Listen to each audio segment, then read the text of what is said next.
instrumentam, proti otas un tam līdzīgi, vai tur tā brīvība ir tikpat liela? Tas ir tikai palīdzības man. Es jau esmu par vecu, lai pakļautos šai tāpai. Vismaz vai nu par vecu, vai par aprobežot. Pieņemsim, ka tas otrais ir būtiskāk. Jo tas man arī ir kaut kāds mirklis, ka tas man kalpo kā šī patota. Pats tas process. Tā ir tikai... Un tā ir kā tāda interesanta tēlaina sistēma, ne vairāk. Ir kaut kas tāds, kas jūs kā mākslinieki ierobežo? Ir tādas interesantas lietas, kas liekas varbūt man interesantas. Pirmkārt tas, kad intuīcija paliek, beidzās ar to mirkli, kad jūs vispār sākat strādāt ar šo tehniku. Tādēļ, kad viņa ir, atsakot, šis viss darbs ir ārkārtīgi mērķtiecīgs. Tur nevar būt, nejaušības varbūt ir kurā darbā, bet šī darbā nejaušības var būt traģiskas. Teiksim, jūs pasmaržojat, kāda ir šī te kompjūtera māksla. Vai tas jums der? Vispār diezgan sarežģīti. Es personīgi nezinu, vai tā ir māksla. Ja, jo es to taisīju kā savu darbu sastāvdaļu. Tas ir tikai viens komponents. Līdz ar to viņu kā fragmentu vērtēt, vai ne? Piemēram, uzdot fragmentu pa veselumu es neņemos. Ja?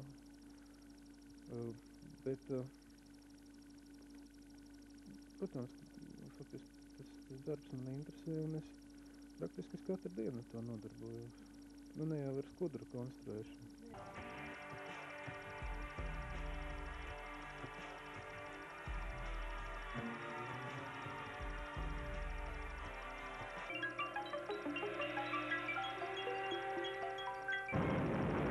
Pirmkārt ir tā ideja un tas, teiksim, ka jūs varat uzzīmēt.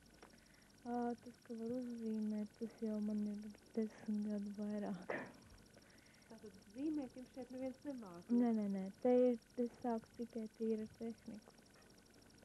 Jo faktiski es esmu gājis cauri klasiskai animācijai, bet papīrs ir daudz vienkāršāk. Roka kaut kā īpaši jāpieradina. Jā, tas bija pirmais grūtākais. Es zīmējot uz šī dēļa, uz dēļa nekas nav redzams. Tāpēc roka darbojas atsevišķi no acīm. Tas bija pirmais un grūtākais, kam bija jāpārkāp.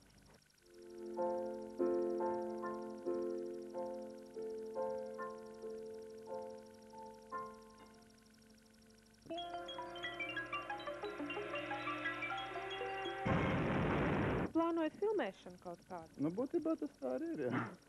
Būtībā tāds ir. Jūs esat gan režisors, gan operators, gan gaismotājs?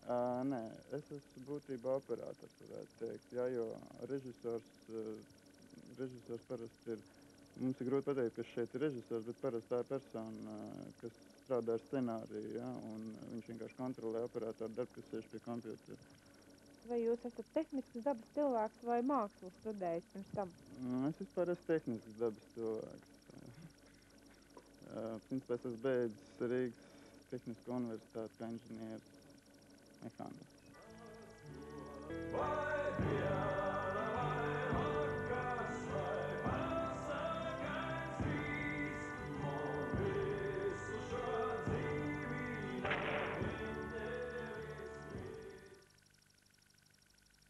Kompjūteru jūs esat pieradinājusi?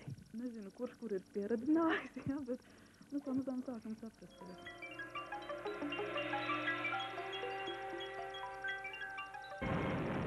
Kāds ir tas virziens, kurā jūs strādājat?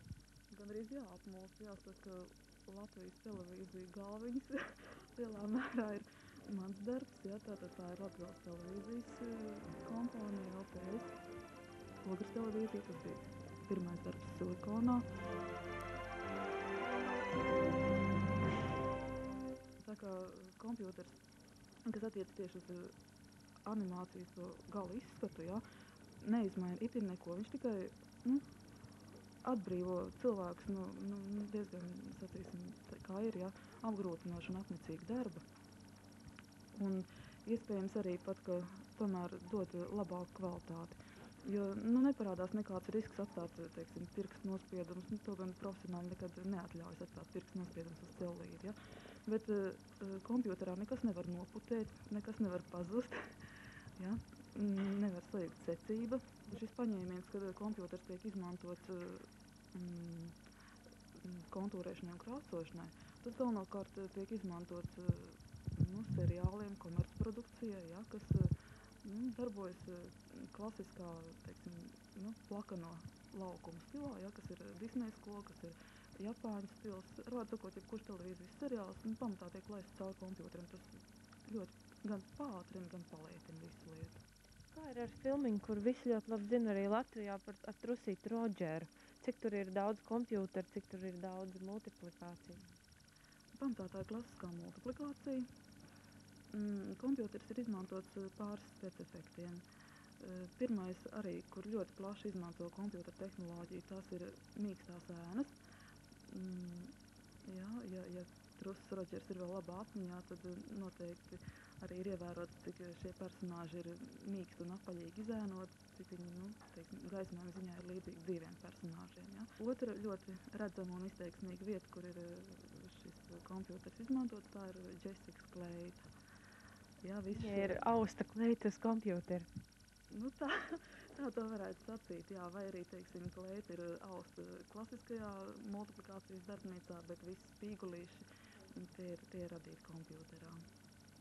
Es redzēju, ka jūs tā teikt nevis, ka jūs multiplikāciju apvienojat ar filmu.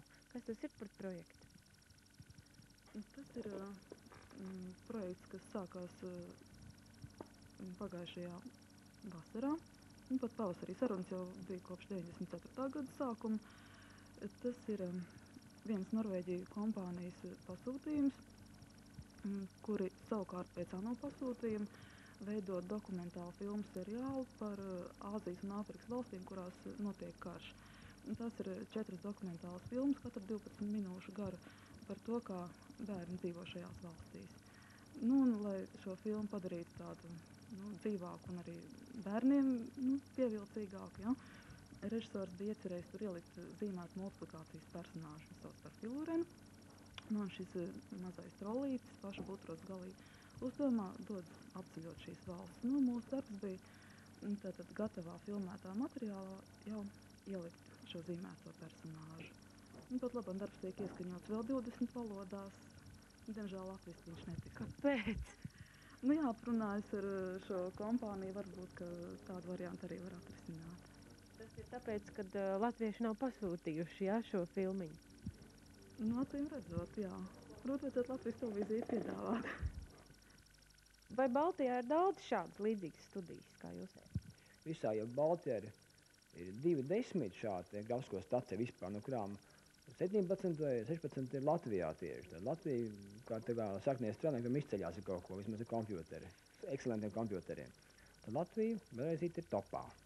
Un kāpēc viņi topā, neteikšu. Paskaties uz mums, sapratīsiet.